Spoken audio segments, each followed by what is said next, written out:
black thing go from left to right, and I thought, I'm going to die out here. No one's ever going to know. I couldn't believe what my eyeballs were showing me. I'll never forget how evil the eyes were. It was horrible. I mean, I've never seen nothing that evil. It ran towards me at a rate that I can't even explain. Turned and stared at me, and this look of, I just want to kill you. I want to say it was human, but it wasn't. He was yelling at me to grab a gun, grab a gun. I was like, for what? He said, just grab a gun. And there's footprints all the way to the door of my house. It had went inside my garage, all the way to the door. 911, what are you reporting? Jesus Christ, you better... Sir? Zia! Hello? Get somebody out here. What's going on now, sir? That son of a bitch is about 6'9", I don't know. Do you see him now, sir? Yes, I'm looking right at him. Uh-oh. You're listening to Sasquatch Chronicles. Check us out online at sasquatchchronicles.com. If you've had an encounter, email me. My email address is wes@sasquatchchronicles.com.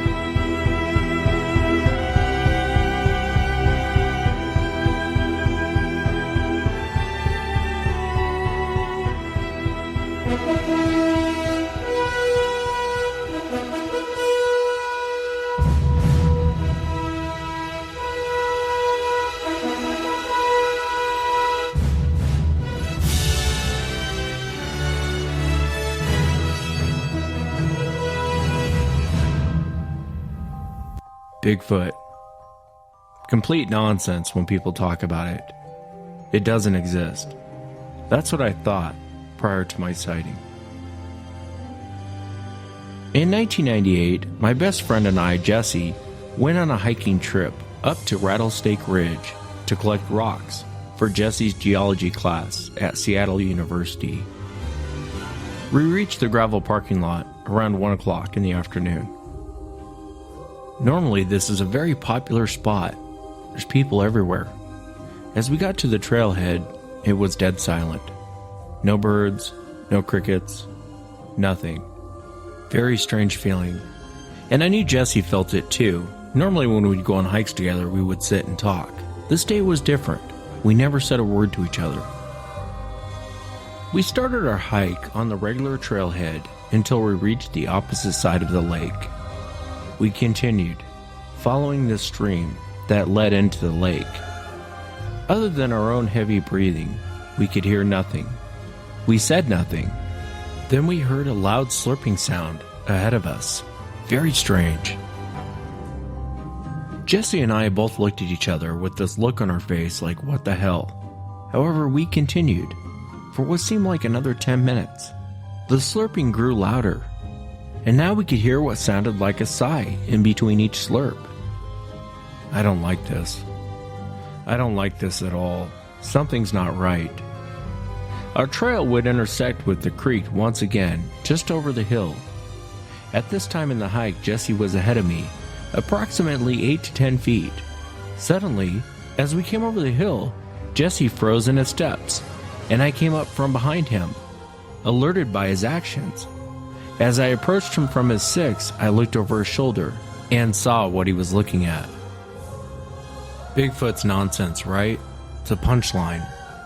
A lot changed that day. In front of us, only about 20 feet from our position, I thought what I first saw was a bear drinking from the creek. Then suddenly I realized it had a huge pair of feet. Not hooves or paws, but actual feet, each having 5 toes. The feet were dusty gray in color. This creature was covered in 4 to 5 inches of long, dark brown hair, almost black. The hair on its butt was all matted, and I could clearly see testicles. I knew we were looking at a male. We stood there, frozen in fear. I could not feel my legs. My skin crawled from the adrenaline running through my blood. I remember my mouth going dry and feeling numb all over my face. The smell of this animal was indescribable. It was absolutely horrible, and I could feel my gag reflexes twitching as I badly wanted to vomit. Jesse's face was beet red, and his eyes were watering, and his hands were over his mouth, also trying to hold back the nauseous feeling we had. He then tried to back up, pushing me back also. We tried to regain our balance while still keeping our eye on this thing. It must have heard us moving, because suddenly in one quick motion it jumped to its feet and spun around facing us in a defensive position. As it did this, it made a loud bark sound that seemed to make the trees shake. It stood there with its fists clenched and its arms raised in front of it like a boxer. Its lips were curled, bearing these huge horse-like teeth as it glared directly at us. The bottom half of its face was dripping with creek water, and his eyes were black, kind of like shark's eyes. What am I looking at? I stood there frozen in fear and in amazement of this animal, the sheer size and agility. I'm 6'2", and I only came up to its midsection. I can only guess this animal was probably between 10 to 12 feet tall in height. It was much higher than a basketball rim, and towered over us like we were children. The three of us just stood there and looked at each other for a good minute. I was absolutely amazed. I was shocked by how big this creature was. I remember every detail clearly, as if it were yesterday, and I will attempt to describe the portions of this creature the way I saw it. I know now why they call this creature Bigfoot. The feet on this creature were massive. They were approximately 20 or more inches in length. The toenails and fingernails were covered with an orange tint to them. The creature did not have an ounce of fat on its entire body. The calves were almost twice the size of my head. His quads were as big as the tree trunks and swept out like a bodybuilder's. I'm not kidding. Those legs looked like they could squat a full-size Dodge pickup. The glutes were huge and muscular and very high like a track runner's. They tied into these enormous hamstrings that gave the animal a very explosive look, like it could sprint at high speeds. The waist was narrow and very powerful and solid looking. Above that I could see huge lats that flared out underneath its arms. Its pecs were wide and bulky looking. They were so big, they almost came up to his chin, but his traps and his deltoids were what really caught my attention. First of all, the delts were as big as beach balls, and connected to them with these huge traps that flared out and upward. They went from his deltoids to his ears. The top of the head was conical, and these bulky muscles steamed down towards the tip of his cranium. He kind of had an appearance of a gorilla, the way this thing was built. But the face was not ape at all. Oh, where do I begin? It really looked like a Neanderthal. The face had a lot less hair than the rest of the body. The forehead was sloped, and the eyebrow ridges were protruded out. Underneath them were these deep eye sockets that sank deep into the skull. The cheekbones were very high and wide, and below them was this very deep, powerful-looking jaw. The nose had a ridge to it, like a human, and the nostrils flared out and forward. They weren't quite pointed down like a human nostril would be. I'll tell you one thing strange. When his lips relaxed a bit, I could see that he really didn't have an upper lip. It was very thin, and his bottom lip was much larger. The mouth overall was very wide as his face. His arms were huge and bulky, and you could see his triceps bulging out, and his biceps looked like bowling balls. His forearms were abnormally long, and they too were bulging with muscle. His knuckles were huge, and the color of his skin was a cross between black and gray. Believe me, trying to describe this creature does not even begin to do it justice. I don't know. I've probably said enough. I'll tell you this, in 1993 I shot a 1,200-pound bull elk near Yakima. The creature that we saw that day was twice the muscle mass of that elk. I guarantee you that he weighed no less than 1,500 pounds with a maximum of 2,500 pounds easily. Finally we had enough, and the urge to leave grew very strong. We began backing down the trail, keeping our eyes glued on the creature the entire time. As we backed away, his arms dropped to his sides, and he opened his mouth and let out a soft, deep, bellowing sound, kind of like the gurgling moan sound that a male lion makes to declare his territory. Long after that, he was out of sight. We could still hear him bellowing. As we came closer to the parking lot, I started to run. I was terrified. I didn't know what we ran into. I didn't know what we saw. We got in the car and drove to Bellevue, Washington, before we stopped for coffee to try and collect our thoughts. I don't know what we saw that day. I don't know. One thing I will tell you, though, is that Bigfoot is real. People are seeing these things. It's no longer a joke. It's no longer a punchline. Things changed that day.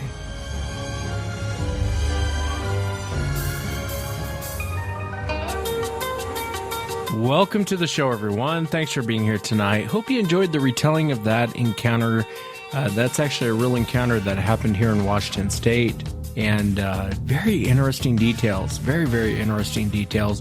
If you've had an encounter and you'd like to be on the show, shoot me an email. My email address is wes@sasquatchchronicles.com. And if you get a chance, check out the website, sasquatchchronicles.com. You can become a member. There's a store at the top. You can go in there and buy merchandise. A lot of cool stuff. Daily blog. If you get a chance, check it out. A very fascinating night tonight. I'll be speaking to DW Dark Waters. Most of you, I've had him on the show before. He's on YouTube. The guy does a great job. He has a lot of encounters he shares on YouTube. If you get a chance, go to YouTube, type in Dark Waters, subscribe, and like his videos. He definitely does a great job with it. Before we get into that, I want to welcome Russell and Bob Gimlin to the show. Guys, thanks for coming on. Good morning. How you doing, Wes? Good morning. It's a great morning. This up here, the sun shining, slight breeze. Had breakfast with Russ and Gary, and say couldn't be a better Sunday morning. And now Russ's birthday today. I'll tell you what. And we've been talking about the International Bigfoot Conference, and hoping that some people would come to that, because it's going to be big, big, big, big, and really good. Some great speakers. And then the DVD is available also, bobgimlin.net, and they can get that. And that's a story about some of the things that I do in life other than Bigfoot. So very interesting. Russ put that together with some really quality. Well, he pretty much covered it all there, Wes. I guess we're done, right? Yeah, happy birthday to you, Russell. As I was teasing you earlier, you're 25 now. I'll buy you a beer when I know you're old enough to drink, but I'll buy you a nice beer. And happy birthday to you this morning. Thank you. Appreciate that, Wes. Yes, thank you. Hey, that's great. Yes, we hope Russ has a great birthday, and even I'll buy him a beer. It might have to be one of those Alaskan Ambers or something like that, Y'all know I don't drink, right? I've got about a quarter beer limit, and I'm on my face. So if you guys buy me a whole beer, I'm in trouble. Uh-oh. Well, we'll help him out, won't we, Wes? Yeah, we'll have to get a bottle of whiskey and fix that problem real quick. You're right, Wes. We can take care of all those problems. Yeah. All right. I get to go embarrass myself. I can embarrass myself. I'll do it. No, I appreciate you guys coming on. The International Bigfoot Conference is coming up September 1st, 2nd, and 3rd. And if you haven't gotten your tickets, go to the internationalbigfootconference.com and definitely get your tickets. It's funny, I've been getting a lot of Twitter comments from people who've been listening to the show. My brother Woody, who thinks he's a poker god, and I'm going to teach him a lesson when we get there. But it's all the people are saying, destroy Woody in poker, and on and on and on. So it'll be a lot of fun. Besides the conference, try and make it fun. And I'm really looking forward to it. Yeah, I don't think Bob knows about that yet, but we're going to have a little bit of a poker tournament with that Wes and Woody and myself, and we'll get a couple other people that are playing. And it's just it's going to be a battle of the wits, and I I think you two are going to be surprised, Woody and Wes both, because they have no idea that I actually have played poker once or twice before in my lifetime. So we're going to have a couple prizes, some door prizes. It's not a big money thing. It's a more of being able to talk the talk, walk the walk. And so I think it's going to be a lot of fun. But we're going to have poker with the guys. So a whole one or two times you've played? One or two times, yeah. And I think it was just strictly internet poker too, kind of like a lot of the poker champions of the computer world. Yeah. Hey, Wes. Yes, sir. Hey, Wes. There won't be any 45s laid up on the table this poker game. Okay. We keep them under the table. Under the table, in the boot. Well, it depends. Woody goes armed everywhere he goes, so he might be armed. But I'm really looking forward to it, and I'm really looking forward to seeing you guys. And I know last time you were on, Russell, we talked about Bob's documentary. Did you like doing that, Bob? Did you have like someone kind of telling you, describing your life and everything that's happened in your life?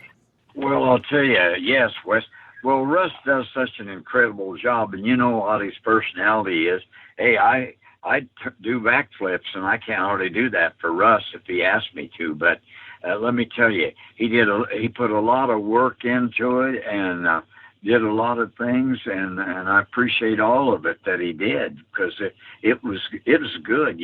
When my daughter orders one and my niece orders one, and they think it's good, to me, Russ did an incredible job on that.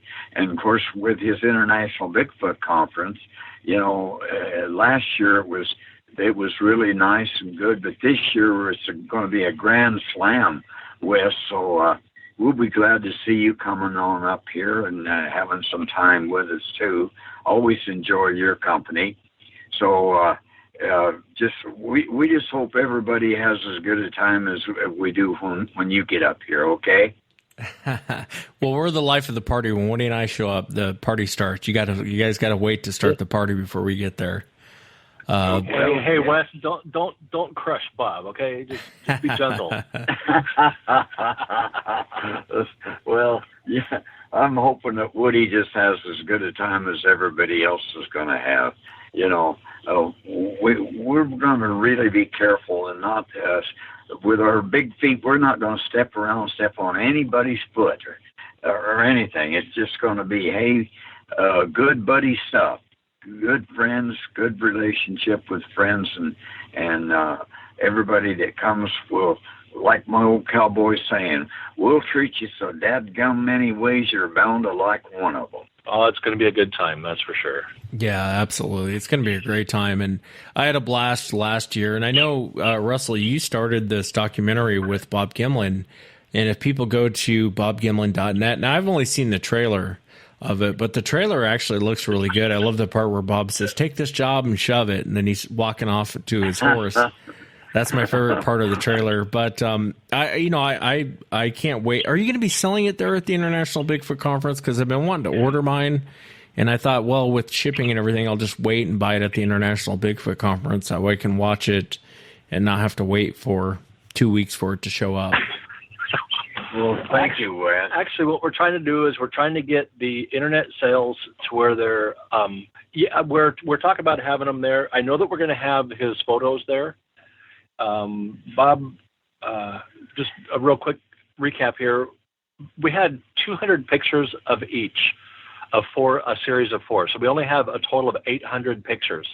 And Bob sat down over several weeks and signed each and every one of them. And we'll be selling those at the conference for certain. As far as the DVDs go, the first 250 are signed by Bob. And that was the kind of the big push for the internet bit, was to get people realizing where they can find Bob stuff, so to speak. So on the bobgimlin.net page, you're able to access the DVD and his pictures. But I know that we'll have some things there at the conference for sure. Yeah. I gotcha. So I better buy it online, is what you're saying. No, I'm gonna buy it either way. But and I'll definitely get one of those pictures while I'm there too as well. But I really thought it was so cool that you did this, Russell, because, and if people go to bobgimlin.net, they can buy the documentary. And a lot of people don't know this. When you talk to Bob, they know it from listening to the show, but the Patterson-Gimlin film was a very minute portion of the story. Everyone thinks that's the big portion of the story, is this film that these guys got, that Bob and Roger got. And that's not really true. When you listen to the whole story before the film and after the film and a lot of what happened in Bob's life, the whole story is just so fascinating. I mean, it's you can't even, if you just talked about the Patterson-Gimlin film, which I'm sure Bob's tired of talking about, but it's a very small portion of this huge story that happened. And I love the fact that you created this documentary with Bob's life, because there was so much that happened before and after the film. I know when Bob and I talked, I was just like, wow, I can't believe I never knew any of this. I never knew any of this happened. I never knew you felt this way. And it's just, go ahead, Russell, I didn't mean to cut you off. The thing that is difficult is I took the summer and did a lot of filming on Bob, and I've got 6 to 7 hours of just nothing but storyline. And you've got that, a few minutes of the storyline of Bob's, one of the many defining moments in his life is the Bigfoot footage with Roger Patterson. But like you have seen and you've heard in your podcast when you've spoken to Bob, is there's defining moments of him knowing Robert, or Evel Knievel as we know him, some of the near-death experiences that he's had. Now, I had to go through all of this bit of Bob's life and pare it down to a documentary-size film. So I've got several more hours of footage left that we didn't get to touch on. You're talking, we tried to pack in 85 years of a life into a very short documentary, and without leaving out details of certain things that really needed to be talked about. So it was hard to make that decision, what goes, what stays, So I think there might be a second DVD eventually that I put together for all the things that were set, that I had to set aside, because you can only fit so much on a DVD and sell it that way. So, but what we have, I think we did a pretty good job just kind of rounding out, where he was born and getting all the way up to the point where the California footage was filmed, and then moving on to 2003 when he finally came to a Bigfoot conference and came back out in the open, and then some of the things that have happened since then. It's very, very interesting, and his entire life reads like an action-packed novel. It's just amazing, and it's hard to fit it all into that short piece of it, but I think whoever ends up with that DVD will be pleasantly surprised and walk away feeling dang good about old Bob Gimlin. Well, thank you, Russ, for that. Yes, I've had a very eventful, blessed lifestyle, and I never wasted a whole lot of time on one particular subject. I went through a lot of different things with different groups and horse events, and yes, the time with Roger Patterson down in the Bluff Creek area was just a small time in my life, although it's been it changed my life dramatically, and in the last years it's been very, very good for me, because I've met some great people such as you, Wes, and Russ, and the list goes on and on and on and on and on, that I'm so grateful for the people that I've met, and it's just I can't even explain. Words will never even say what I'm grateful for all the great people that I've met over the years, and being blessed to be able to meet them and have time with them. So, and I'm hoping to have a lot more years left.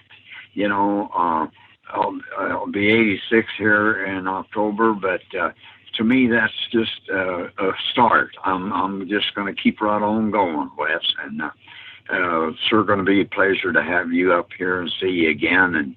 and to have time with Russell is just incredible. We never have a dull moment while we're visiting and talking about different things, exciting things that we're probably going to try to get done in the future, or not try to, we will get done. So thanks for everything, and I want to thank Russell Acord for all the efforts that he's put into this for me. That was the story that needed to be told. Yeah, absolutely. Absolutely. And for the audience out there, go to bobgimlin.net and watch the trailer. I first watched the trailer because it's a pretty good trailer that's put together. And I can't wait to buy my own personal copy of it and have that. And I can't wait to see you guys at the International Bigfoot Conference. Like I said, for the audience, go to the internationalbigfootconference.com and get your tickets, get your documentary. How long does it take to ship one of those things? If I order it, let's say I ordered it today.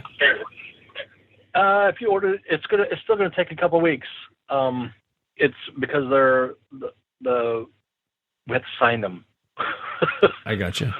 They all have, the first 250 have to be autographed and signed, and it's not the packaging that gets signed. Actually, the DVD gets pulled out of the case, and he signs the DVD itself. Oh, cool. So there'll only be 250 like that. Very cool. It'll take a little bit of time. Yeah. Well, I can't wait to see you guys up there, and Bob, you'll have to sit down and play a couple of hands of poker with us, and we'll have a great time there, guys. I can't wait to see you guys. Yes, sir. Thank you, Wes. I think Bob's going to surprise all of us. He's going to be the top guy on the poker hands. I just say that only on a matter of 85 years of experience. Well, never had much experience with poker, but I've gambled a lot on life itself. So the gamble's been big at times and very eventful, of course. Well, Bob, you can sit down and play poker with us, and bring your checkbook. I'd be happy to teach you. I'd be more than happy to sit down and teach you how to play. Just bring your checkbook. We'll get it all figured out afterwards. You mean you'd take a check from me? Hey, I'll tell you what, Wes, you're a brave man. That's a gamble right there. That is a gamble. Hey, Wes, this has been a pleasure this morning to be able to visit with you and know that we're going to be able to see you here in September. And Woody too, we don't want to ever leave Woody out of this thing, Hey, Wes, this has just been great, okay? Thank you, Wes. Thank you, guys. Thank you.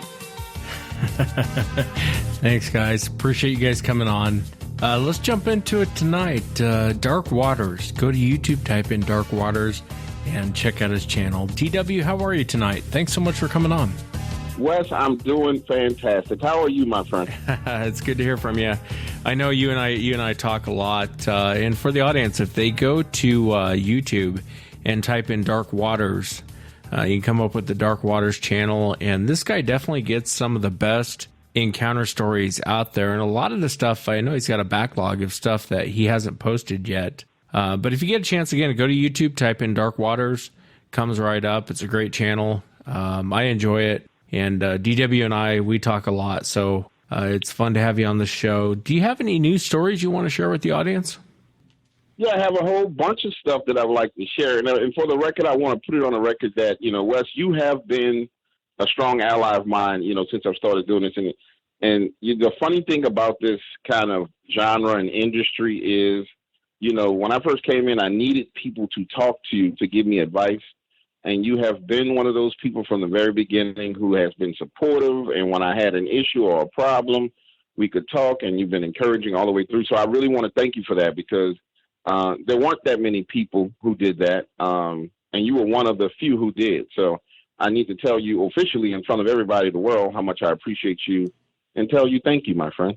I appreciate that. You didn't have to do that. It's a cutthroat business, isn't it? This you wouldn't think. Oh yeah, it's cutthroat. You wouldn't think it would be, but it's very cutthroat. Yeah, it's cutthroat. I'll say it's cutthroat in a way in which, compared to some of the other things I've done, is cutthroat on like a kindergarten level. But it's cutthroat. It's amazing. And then also for people to know, you can go to iamdarkwaters.com to find some of the other content as well. So. But to get to some of the stories, And to kind of give people an idea how I come about these stories for people who haven't heard about this before, I have a public phone number in which people give me a call. And right now I'm backlogged by about a month and a half of calls I need to return. And so over time, I get calls about different things, vampires, aliens, UFOs, dogmen. But the number one call that I get is about Sasquatch encounters. It's amazing how many people have these encounters. And when I first started this, Wes, I didn't realize that people were having this number of encounters in the woods. I mean, and we're talking about people going back to the 80s, 90s, all the way up to today, telling me these stories. And I think it's amazing that so many people have encountered these creatures in many ways, shapes, and forms, from, sightings to smells to actual, hostile encounters. But it still doesn't hit the mainstream media. I mean, it really doesn't. You may get a little blurb on somebody's website where they say, yeah, somebody claimed they saw Bigfoot.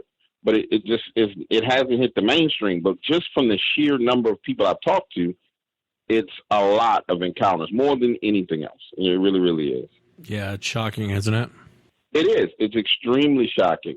One of the most recent encounters that someone shared with me was these two brothers. And it was funny because, the process that I go through when I talk to people is not like it's one conversation.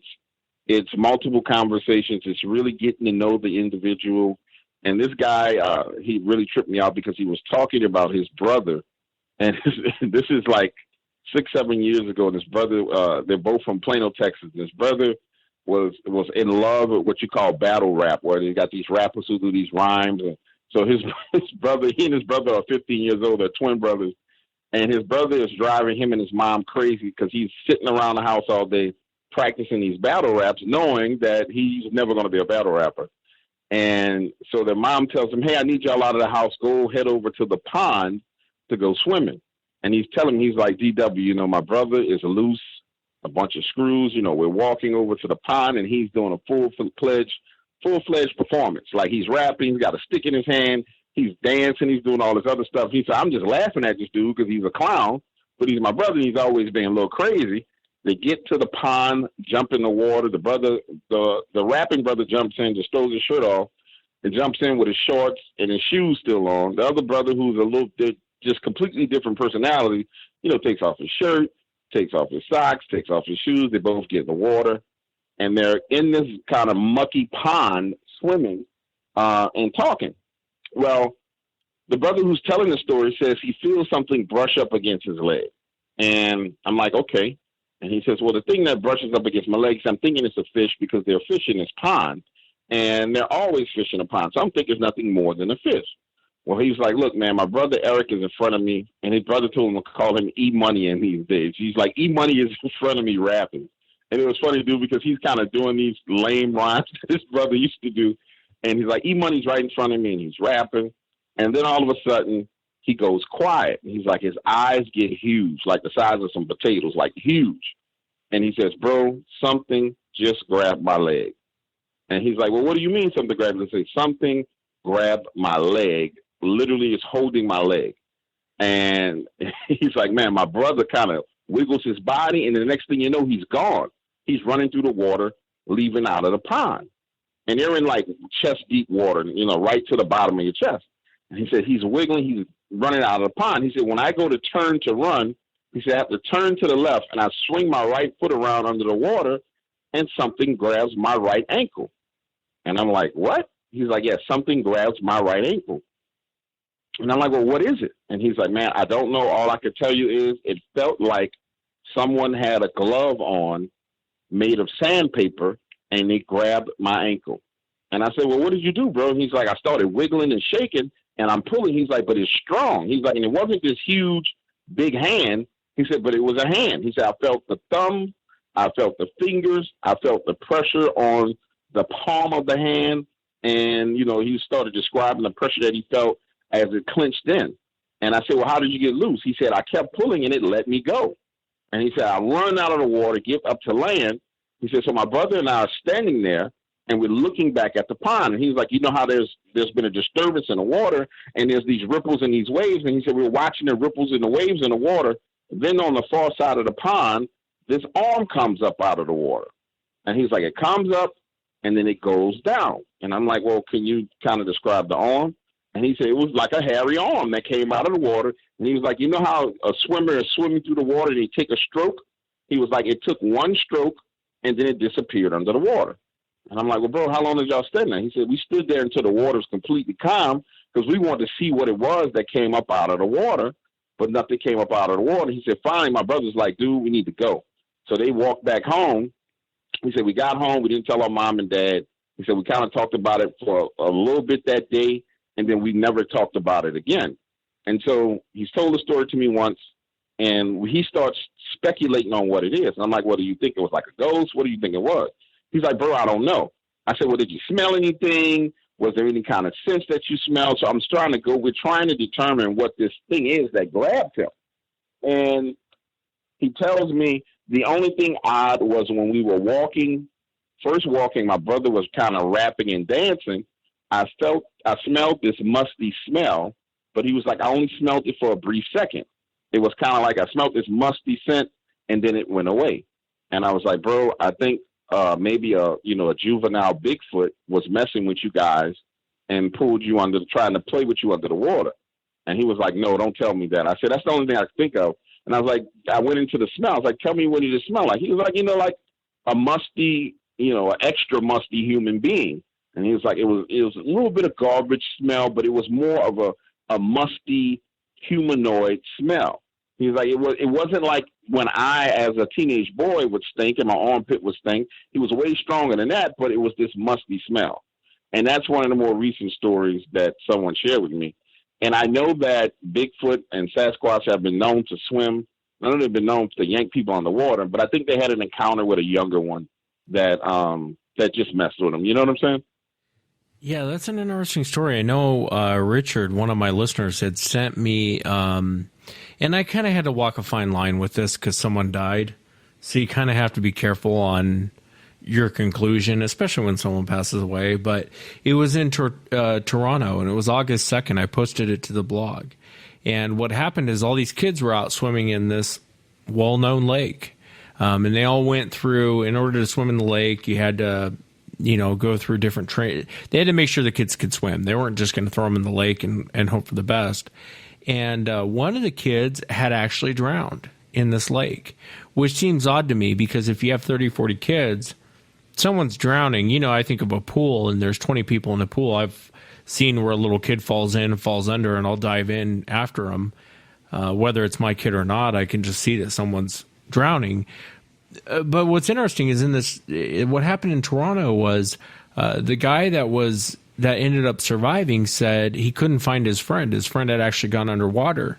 But here's a direct quote. Here, I'll pull it up on the website. He said, I was swimming and something pulled me down. Something pulled my left leg and after that my right leg and was trying to pull this kid under. And he couldn't figure out what it was. Now, was it his friend that was drowning? I don't know. So it's kind of one of those things to where you have to walk a very fine line when you're talking about it. But I've had witnesses on. I remember one very vividly. He was talking about how they would go out to this pond and all the alligators, all the fish would not go into this one area. And his friend had told him that the boogers live underneath in the caverns underneath this pond. So he swam underneath it and he found these caverns. And I guess it smelled like BO. Wow. It smelled terrible underneath in this cavern, but he had actually swam under this pond into this cavern, and he could have gotten up and walked around in this cavern. He'd swim underneath too. So it's just interesting. It makes you wonder what's going on in that situation. Are they trying to pull you under? Or and Sasquatch can swim, like you said, DW. I've had many encounters on the show where people talk about them swimming. Very, very fascinating. No, it is fascinating. And, the thing that really got me about this guy's story was that when we go through these processes of people sharing their stories, I do a technique called looping. So I kind of loop back and start trying to insert things that aren't true into their story, just to test them to see if they're going to agree to something that's not true. So I loop them, inject something, loop them, inject something. And he passed the test with flying colors because every time I injected something small and minor, he would correct me. He's like, no, that's not quite how it happened. This is what happened, blah, blah, blah, blah, blah. So he was completely consistent with his story. Now, could it have been a juvenile Bigfoot? That's what I believe it was, because I believe that if it was an adult Bigfoot, the hand that he described would have been extremely big. And he said, well, how big was it? He said, it wasn't big, man. And he said, it wasn't big at all. It was almost like another, normal-sized person had grabbed me, no more than a regular man. So it wasn't like it was this massive hand. And I can imagine that if it's a Sasquatch, an adult Sasquatch, that, that hand is big enough to where when it grabs your ankle, it's grabbing your shin and everything else. So all the way up to your calf. So, I mean, it was an interesting story. I like the guy because he and I hit it off. I don't feel like he lied to me in any way, shape, or form. And it was a great story. Another story that a guy recently shared with me, it's a little bit of a lengthy one, and I'll try and shorten it, but it really centers around him and his adolescent days and growing up and getting a driver's license, and how, as he grew older and he got this driver's license, he learned that people would kind of manipulate him. And so this whole time he was throughout high school, he was trying to get with this girl named Dana. And this process of trying to befriend this girl and get her to be his girlfriend leads him to this party at a lake where he gets his mom's car. He has 3 girls in the car. They go out to the lake. 500-600 people at this lake having a party. The girl that he's in love with and really likes ends up going out onto a boat and hanging out with an ex-boyfriend. And so now he's kind of the odd man out. Well, he hooks up with one of the other girls that was in the car with him. They go off into the woods to make out. And they have to go pretty deep into the woods because there's a lot of people, just hanging out, trying to find private spots. Well, they get into this particular spot. They start doing what teenagers do. And, he's getting excited. And the next thing you know, a smell hits his nose and hits her nose. And he said, man, it smelled like someone had taken a dumpster behind a restaurant and left it in like the sun in 100-degree weather and then slid it right next to us. He's like, that's how strong the smell was. It was so strong that she hops up, starts looking around. He hops up and looking around, and they see what looks like a shoulder and an arm protruding from behind a tree. Well, she sees this shoulder and arm, and she takes off running. The young lady has her shorts on and a bra. She's literally running through the woods screaming because she's seen this thing. He gets upset. He's like, you know what, man, this has been a horrible day. He thinks it's one of the people at the party pranking people. And he had fell victim to pranks throughout his whole life, so he figured somebody else is pranking him. He picks up a rock, throws the rock, and hits this thing in the shoulder. The shoulder then rises up. I said, well, how high was it? He's like, man, it was about 5, a little bit between 5 and 6 feet in the air, the shoulder. So then it rises up to where it's like 8.5 feet in the air, almost 9 feet in the air. He said, the next thing you know, the tree starts coming towards me. I said, what do you mean? He said, you hear the roots of the tree crackling and creaking as it's coming out of the ground. And he says, man, this entire tree is falling straight down towards me. And I'm like, well, did you run? He was like, bro, I was frozen. And the only reason why I didn't die is because the other trees in the area, the branches of that tree started hitting other trees, and it rolled in a direction away from me and fell. And I said, well, did you see what it was? He said, I saw a glimpse of it.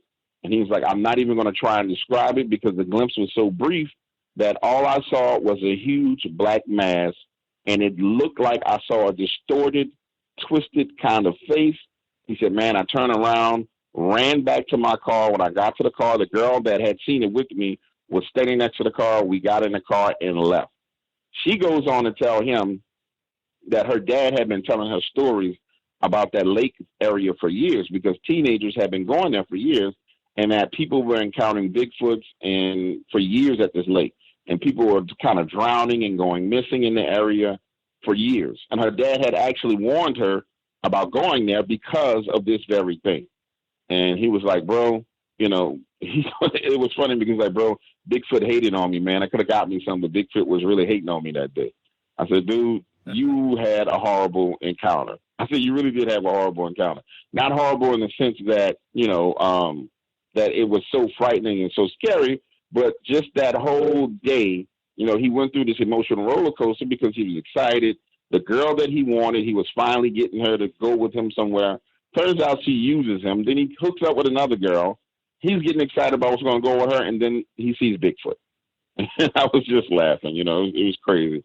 So lately the encounters haven't been people having these, super frightening encounters, but they've been interesting because the human element that are associated with them, it's and the things that people are going through. And that's why I believe my content is so good, because Wes, you and I know nobody has a Bigfoot, locked in their trunk or their basement except for maybe one of the governmental agencies. And what we can relate to as human beings is the other human beings' experience. And that's really what I focus on. And it turned out to be a great story when I recreated it. Yeah, and you do a good job of it. Like I said, if you go to YouTube, type in Dark Waters, and it's just fun to kind of sit and listen to. It's one of the few shows I actually listen to and actually get to hear encounter stories and get to hear, but you do it in a different way than a lot of people. But, you hear a lot of these encounter stories, GW. What do you think Sasquatch is? What's your honest opinion? My honest opinion, I have two opinions on it, and I don't think either one of them are necessarily right.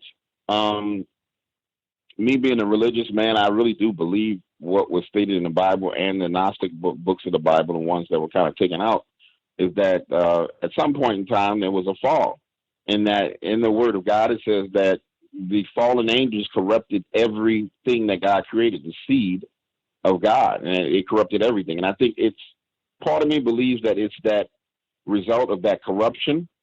But then there's a part of me that kind of goes back along with the biblical aspect of, the man that was created before the Garden of Eden, that there were people out there before the creation of the garden, that maybe this is what was there before the creation of the garden. So I speculate on all those things. I do not know for sure, but that's kind of where I stand on it. I don't believe that it's some kind of genetic modification created in a lab. I don't believe that, because it goes way too far back. The sightings go farther back than man's modern medical abilities to do genetic manipulation, So it can't be that. And so that's kind of where I'm leaning on. Now, some people tell me, and I've had people who call and they say, I saw Bigfoot after I saw a UFO. And kind of like, okay, I don't know what to do with that. I really, really don't know what to do with that one. So there are people who think that. But those are my two trains of thoughts when it comes to it. Those are my two answers, and I stick with those. So I'll take those for $500, Wes. No, I understand. And, like I said, no one truly knows. And I go back and forth. I mean, sometimes I think, God, we're dealing with an unknown primate. And a lot of other times I'm like, no, there's something. I honestly think there's something more to this. I honestly think there's something way more to this than just a simple unknown primate. When you say way more, what do you mean by way more? Because I always get this question, and I don't know the answer, and I try not to jump down a rabbit hole too far to try and find it. When you say way more, what do you think? Well, I think one thing you need to look at is, it's reported in China, it's reported in Russia, it's reported in the United States, Canada, Mexico, it's reported in Australia, yet we really don't have any major evidence that it actually exists. I mean, we have footprints, we have witness testimony, we have sounds, but it just seems amazing to me we haven't caught up with this thing. Yeah, I mean, that makes sense. You would think that. Well, let me pause and let's just jump in the rabbit hole, okay? I don't necessarily, because I was going to say something, I was going to be a coward. Let me go ahead and be bold and say something. I don't necessarily believe that the evidence does not exist. I believe that, Wes, if you and I had access to the technology, for example, let's say you and I had access to a drone technology, like the real drone, not the fake little quadcopter drone technology. I think that we would be able to find evidence very quickly, where we had actual ability to use like night vision technology and thermal technology. I think that we would be able to find these things relatively quickly. I know for a fact, because I've spoken to people who have told me that I've been able to verify that, government organizations and government-sponsored organizations have evidence of these creatures. It's just that evidence is not really leaking out to the average individual, partly because the average individual really doesn't care. And secondly, because they feel like it would be an issue for people who are going out into the woods. That's stuff that came directly to me from what I call, now I've learned to call as intel sources. So I think that our technology on a governmental level allows us to see and track these things. I think the technology for us on a civilian level is just not there, i.e. why we get into these stories about military units who've encountered Bigfoot. You know what I'm saying? And military units who've been sent in to take out clans of Bigfoot. And that's because the sheer technology that they have to use to track them. Now, if we had someone who had the money and could use the money to, and had access to satellite technology, as we know, satellites can look down on the ground and see the face of a dime or a quarter, then I'm pretty sure we would find the evidence that we're looking for, you know? Yeah, no, I don't disagree with you, but there seems to be kind of a strange government cover-up with Sasquatch. You see the same type of cover-up, and I stumble across these weird encounter stories to where people do run into weird cover-ups when they actually have proof of Sasquatch. And why is that? You know, what makes you think, why would there be a cover-up for it? You know what I mean? Yeah, well, I mean, you got to think about it. Governments cover up everything. You know what I'm saying? They literally cover up everything. We can go into the speculation about what 9/11 was and that cover-up, the Iraq War, and was it. So our governments are known liars, right? It's just the honest to God truth. So, I mean, I don't see it being too far-fetched to believe and see where they would cover this topic up, because we have evidence that governments lie. You know, from false flags to everything else. So I don't see where it's a large stretch for us, you know, to say that, okay, the government is covering us up. And anybody who believes that, I don't think they're out of the box for thinking that, because it makes sense, because we've seen it for ourselves when it comes to other things. So I don't think it's a stretch to believe that. Now, why? You know, outside of the fact that maybe it messes up the tourism industry, or maybe it'll mess up the logging industry, or maybe it'll hurt the economy. You know, that's the only thing I can think of that would be the reason. I would love for someone to tell us the exact reason why. But also, I mean, how would people react? How would hunters react if they realized there were actual monsters in the woods? You know, real monsters. That's a good point. That's a good point. You know, I know how I don't go in the woods myself now. That's just not what I do. My jungle is a concrete jungle, and I'm careful about where I go in this particular jungle. But I can see someone who's an avid hunter not going hunting, or going hunting intentionally trying to find Bigfoot and making the situation worse. If you think about it, you know, someone came out and said, well, we have these creatures in the woods that are humanoid creatures, part human, part ape, or, you know, early forms of man that have existed for millions of years. And we know that they exist, but we don't want you to go out there messing with them. Could you imagine the rush to go out and try and find one of these things, you know? If it was actually brought to the attention of the masses, you know, like, you know, when we start talking about cryptozoology and cryptids, it really is kind of a niche thing. You know, it's major to us because this is what we're into. But the average person isn't worrying about that. The average person is worrying about how they're going to pay their light bill, their phone bill. They're trying to get laid. They're trying to do something other than worry about, you know, a creature in the woods. You know what I'm saying? So yeah, I can kind of see that being chaos.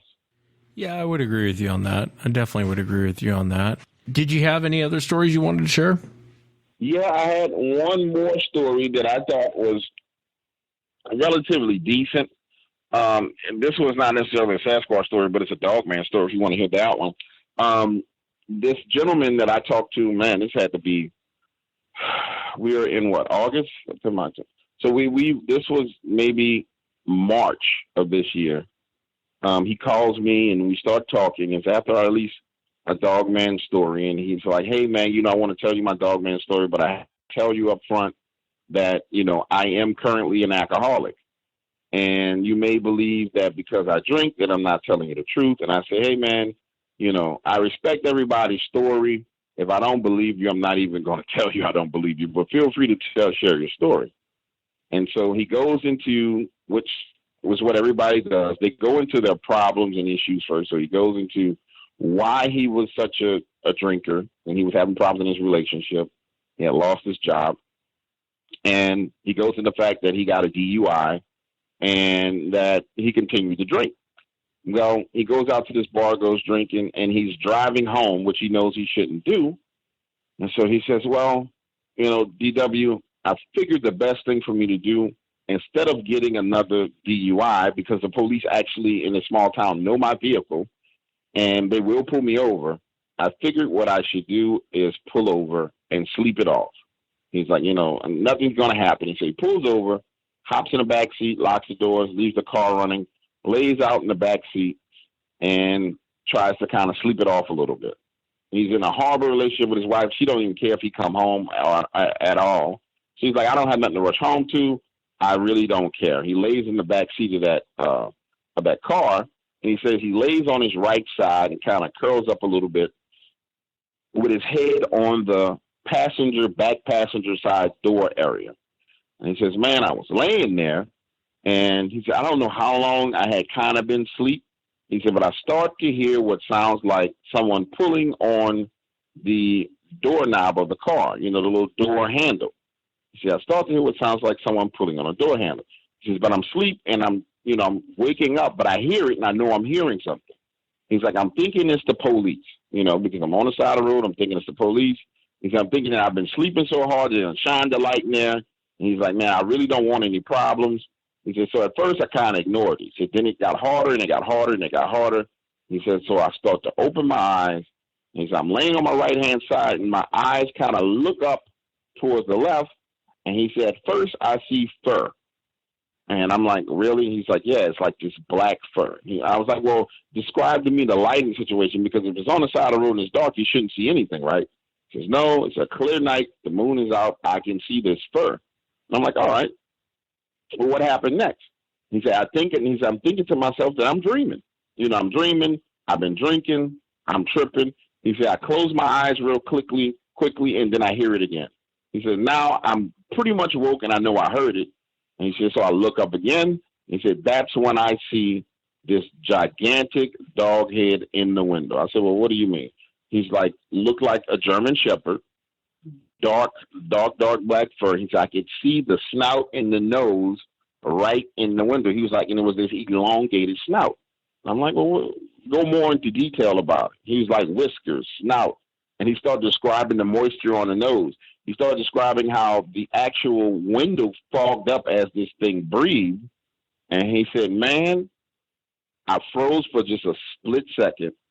And he says, I can't really explain to you how I pulled this off. He was like, but I made eye contact with this thing.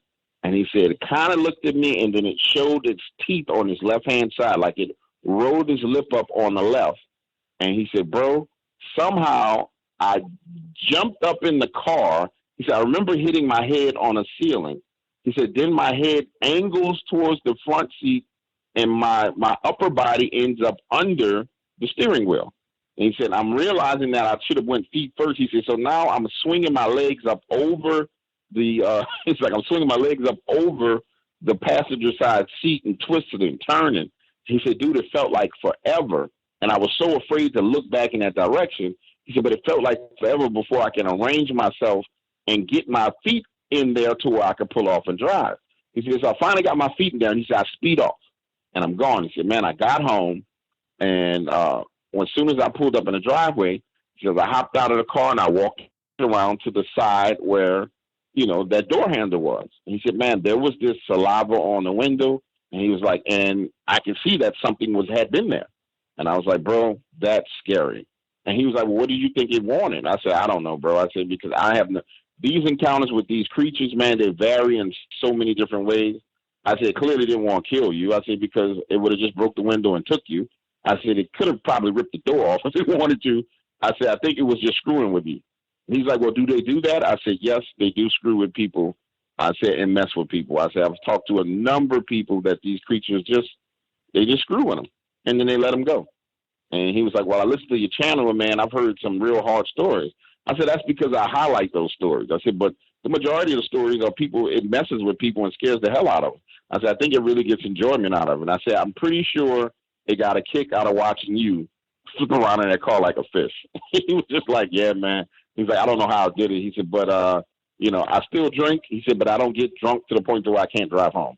And I was like, I don't blame you. I really don't blame you. So, and that one came out of Alabama, not too far out of Montgomery, Alabama. So that's an interesting dog man story. And, I get those all the time, and I have to really, really vet those stories because it's one of those topics that everybody's excited to talk about.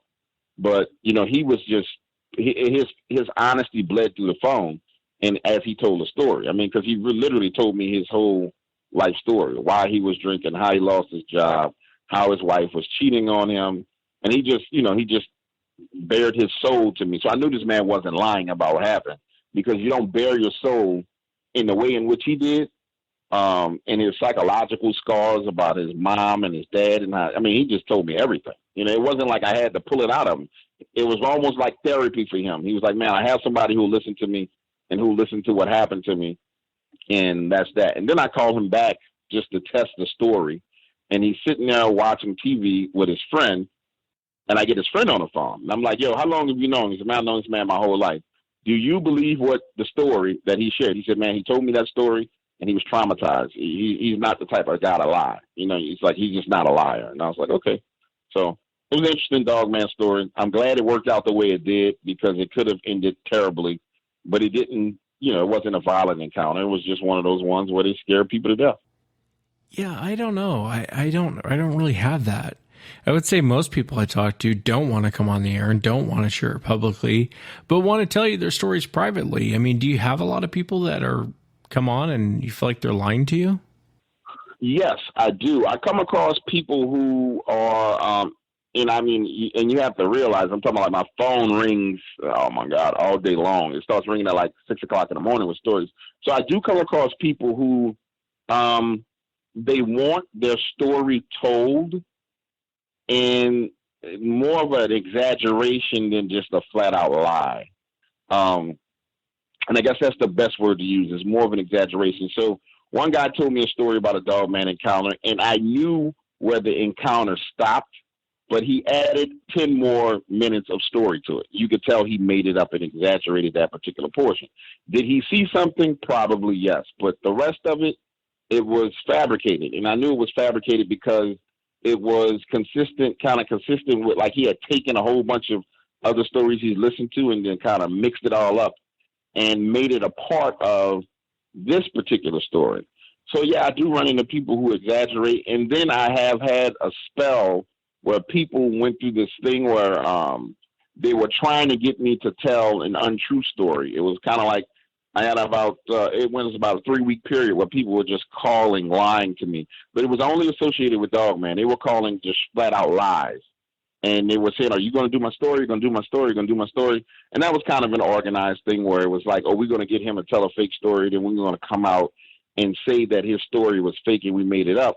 But the looping technique that I use, where I keep going into the story and adding portions of the story, they can't keep their lies straight. And that's the one thing about a person who lies. It's very, very hard to keep that lie straight and consistent unless they're like a psychopath or a sociopath.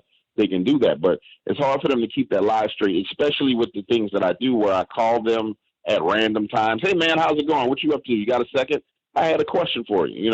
I'll call you 8 o'clock in the morning and ask you one question. Then I'll call you 5 o'clock that evening, especially if I'm seriously going to do your story. So, yeah, I'm going around the block to tell you, yes, people do call and lie to me. Yeah, like I said, I don't get that a lot. Most people, it's like pulling teeth to get them to come on the air. I know a lot of people think I just show up, turn the mics on, and here's your show. But there's actually a lot more that goes into it. But it's very hard to get, for me anyway, to get people to come on the air. I would say probably 9 times out of 10, if someone has an encounter, they don't want to come on the air. Yeah, now, the difference is for me is, see, like, for example, when I recreate their story, I have the ability to kind of hide some of the details about them. So they're more willing to tell the story. But when I start going into, hey, would you like to do an interview? Nah, man, I don't really want to do an interview on it. So there's this thin line that I've discovered, and it falls in 100% in line with what you're saying, to where they'll tell you their story, right? And then there's some people, the harder and, I guess the more traumatic the encounter is, it's a little bit harder to get them to tell you every detail. Yeah. But they'll tell you the story, they'll share the story, but when it comes down to actually telling it themselves to an audience, they're afraid of the ridicule, and they don't want to do it themselves. And that's a little bit of an advantage that I have, because in this case, I tell them, look, I'm going to tell your story. All you got to do is tell it to me. And so I'm able to kind of get a number of stories because people don't have to go and say it themselves. And then the downside of that is sometimes when I recreate those stories and I follow up with that person, there have been people who literally said, man, it sounded too real. It was exactly what happened to me. And now I can't sleep. I'm having nightmares. It drummed it all back up for me. So I agree with you totally. Those people who have had the toughest, roughest encounters, they don't want to tell you. Now they'll call and they'll start talking, and you literally have to pull it out of them, because they want to say it, but they can't. It's not necessarily they don't want to. They want to say it, but they can't. It's like they have this governor in their brain, and I understand it because it's this protection mechanism that we all have. You don't want to relive that again. And so there's a part of them that don't want to relive it. And in order to share that encounter, they have to relive it. And I'm pretty sure you've experienced this where someone was telling you something and they literally broke down crying while they were telling you.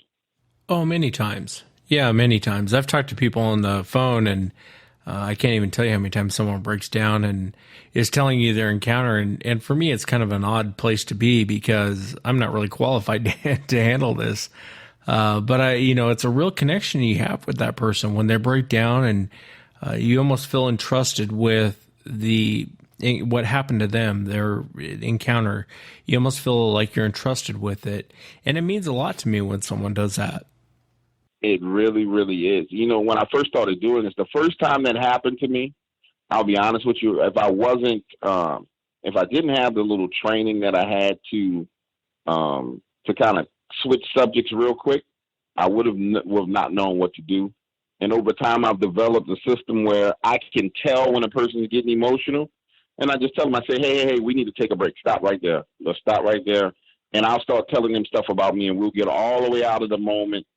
And then we'll circle back to it. One of the roughest conversations I ever had was not even about Sasquatch or Big Dog Man. It was about a young lady who worked in a hospital in New York, and she had an encounter with this entity that scared her so much that she bit through her her top lip. She literally bit through her top lip because that's how afraid she was. And then the entity followed her home and possessed her husband, who at that time was like this computer guy, Geek Squad, computer video game dude. He assaults her, and she can literally see this thing standing behind him while the assault is happening. And, this woman broke down over and over and over and over and over again. And it was like, wow. I mean, sweet person, genuine person. And it's, it really is gut wrenching when you know that you're putting someone in that situation. But it's a thing where we're working through it together. Hey, I'm here with you. You're here with me. And it's not like I'm trying to take advantage of you. I never even told her story. It's my first time even mentioning parts of her story because it was that traumatic for her. You know what I'm saying? So, yeah, I completely understand where it comes from. And it gets real rough on you at times. It really, really does. Yeah, and I talk to a lot of people, whether it's Bigfoot or it's Dogman, even though it's Sasquatch Chronicles. I've talked to several people that have had demonic type encounters. I've talked to several people who've had alien encounters. I mean, stuff that would just blow your mind away. And I don't really know how to handle that.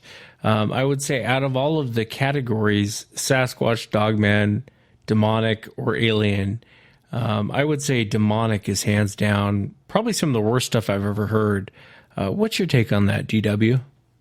Dude, the demonic encounters that I've heard are the most frightening, scary things that I've ever heard in my life.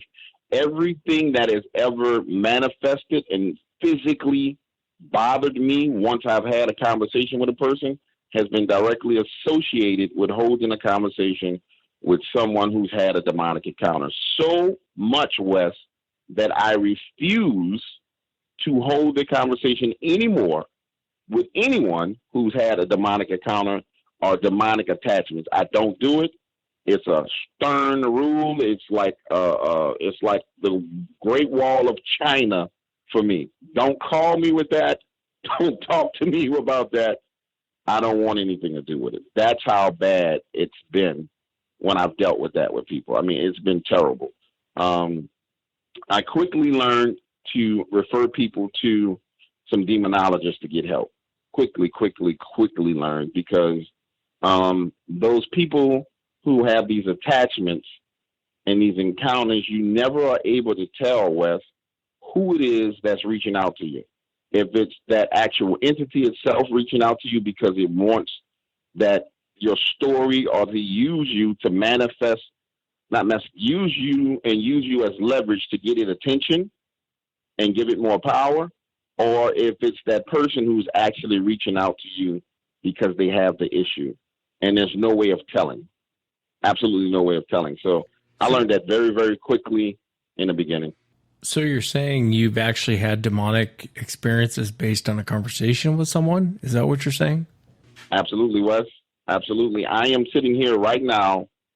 I have acid reflux, horrible acid reflux, based on what happened to me after I had a conversation with a young lady who the conversation started off about her family being cursed. And these things just going, and this is way early in the game, Wes, where, you know, I did not have the knowledge that I have now. She was telling me about how her family's cursed and how, you know, things go wrong. They'll buy a brand new car and that car gets wrecked. Her father would get a job and 3 weeks later he loses his job. You know, other family members were getting heart attacks, dying, like crazy stuff. And we're kind of going through the conversation, and then it comes to me. That's not even the best way to describe it. I'll go deep into it. We're going through the conversation. We take a break, Wes, because she gets emotional. I said, hey, let's take a break. I'm going to get some chicken fingers and some fries. I'm going to call you back after I eat, right? I get my food. I start to eat. I call her. And I'll never forget, because I'm in Dallas, West, and I'm sitting in this cigar shop at this circular table. There's this huge ashtray in the middle of the table. My cigar is there. My food is there. I have a Sprite. To the left of me is the bathroom. Behind me is kind of this bar. In front of me are all these people. And they're talking, and I'm talking to this lady. And as we're talking, I didn't know what it was then. I really didn't. But I have a better understanding now. As we're talking, my spirit and soul starts to scream, like, get off the phone with this woman now. Like, because I just get uncomfortable. Everything is telling me, you got to go, you got to go, you got to go. And I'm like, hey, I'm going to wrap this conversation up. And she says, well, I got to tell you what happened to me, you know, the climax of this. In between that, she had told me about leaving out of her bedroom, and she could walk down the hallway and she would see her father sitting on a sofa watching TV, and this huge, gigantic black mass manifesting and blocking the light from the room that her father was in and coming towards her, and that her father saw it and ran through it to get her, close the bedroom. I mean, this is the kind of encounter this woman's talking about. And she finally tells me that she's laying in the bed, she's 16 years old, and that this thing manifests. Well, before that, she's telling me she's laying in the bed, she's 16 years old. She sees behind this curtain in her bedroom what looks like the face of this woman. And it's like, she said it was like an old woman, like a hag woman that was dressed in all black. And she was really, really pale. And she was like, she ignored it and she tried to go to sleep. Well, minutes later, she's laying on her right-hand side in the bed, and she feels something in the bed with her. And then she feels this hand going between her legs, and she gets molested by this long, sharp finger. I mean, she described it to the T. Woman is in tears. And while she's telling me this, my everything inside of me is saying, hey, this is demonic. You got to get off the phone, get off the phone, get off the phone, get off the phone. Then something says, hey, stop eating your food. Wes, just like you and I are talking right now, a voice in my head says, hey, stop eating your food, get up, throw it away, get off the phone with this woman. It's almost like, I don't know if it was an ancestor or angel. Like I'm getting chills telling you the story right now. It says, stop eating your food, throw it away. And I've had this experience before when I was in situations where people were about to get murdered or very, very bad things were about to happen. And I've always listened to this voice. So I literally stand straight up, throw the food away. I say, I'm going to call you back. Throw the food away. I sit back down. I start to drink water. The food that's in my throat goes down my throat. I take that back. It wasn't water. It was Sprite. I start to drink the Sprite. The food that's in my throat goes down my throat, and my throat closes. Like someone is holding my esophagus closed, Wes. And I'm like, what the hell is this? I go to the bathroom. I'm like, okay, I'm not feeling good. I'm like, okay, maybe it's the cigar I've been smoking. But I've been smoking cigars since 2000, Wes. This is 2015. I've been smoking cigars for 15 years, right? So any kind of reaction I'm going to get from smoking a cigar, I've had it already. So get off the phone with her, feeling horrible. A few minutes pass, it gets shaken off. I go home, or I go to my girlfriend's apartment. We hang out, blah, blah, blah, blah, blah. We go to bed that night, Wes. We're laying in the bed. I'm laying on my right-hand side. She's laying with her back to me, and I'm falling asleep. In between that sleep state and that awake state, like I guess you can call it the in-between is what I've been calling it, I start to feel a finger going into my mouth. No doubt about it. No questions, no nothing. I bite down, Wes, and I taste this sulfuric, dirty, like dirt and metal, but it smells like sulfur. In fact, you know what it smells like? The best description? You know how your car battery and your alternator messes up and you can get that smell to your car? It's like this metallic kind of smell. You know that smell? That's the best way to describe it. Yeah. It's in my nose. It's in my mouth, and I taste it. I reach over because I'm laying on my right-hand side. I reach with my left hand, and I'm grabbing towards my mouth, and I feel a freaking arm, and I pull, and then I open my eyes, and I'm like, oh, my God, what was that? What was that? What was that? What was that? And I'm like sitting there. I'm thinking, because you got to remember, I bit down. I'm thinking, okay, I just bit my girlfriend's finger. So I roll over, babe, are you all right? And she's like, why are you waking me up, dude? Go back to sleep. It's like 4 o'clock in the morning. Go to bed. And now I'm freaking out because her back is turned. She's asleep. What did I just bite? I'm like, oh, my God. So I'm like, all right, you tripping. You having a bad dream. Go back to sleep. Wes, I try to go back to sleep. I start to fall asleep again. I feel it in my nose. A finger, I swear to God, I swear my mother's grave. My mother died of cancer. I feel a finger go into my nose, and I can feel the tip of whatever this is go down my nasal passage. I feel it hit my esophagus, like in my throat. I jump up, I stand up, I walk straight out of that bedroom to the balcony, and I'm sitting there, and I'm like, what is going on? What is happening to me? And the only thing I could do, this is before I started talking to demonologists, this actual encounter is the reason why I ended up being friends with demonologists. The only thing I could think to do, Wes, was, you know, I freaking turned on YouTube and I typed in, you know, pastor preaching. I think that's it, exactly what it was. And so I sat on this balcony. It's like 3:30, 4 o'clock in the morning. I get a cigar and I sit there until the sun comes up listening to people preach. And this feeling of dread is like over me. Like I'm feeling it now, and I probably shouldn't be talking about it because you only empower these things, but I know how to deal with it now. This feeling of dread is over me while I'm sitting there. And you got to realize I'm sitting outside on the balcony. There are trees above me. I'm smoking a cigar, and this feeling of utter dread, like something is there sitting across from me is there. And as these preachers preach more and more and more, it kind of subsides. It's like water that's subsiding, like, you know how the water drains out of the tub? It's like the feeling is like that, like it's draining away.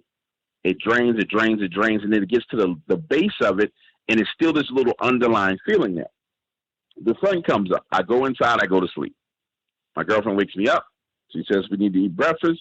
I don't tell her what happened because I don't want to scare her. And, you know, when it comes to the paranormal, she ignores it, Wes. Like she's told me, yeah, I've seen ghosts before, and I just ignore them. I don't worry about them, right? So I'm freaked out because I know I experienced something. I call my PR person. She hooks me up with some demonologists, and I start talking to the demonologist.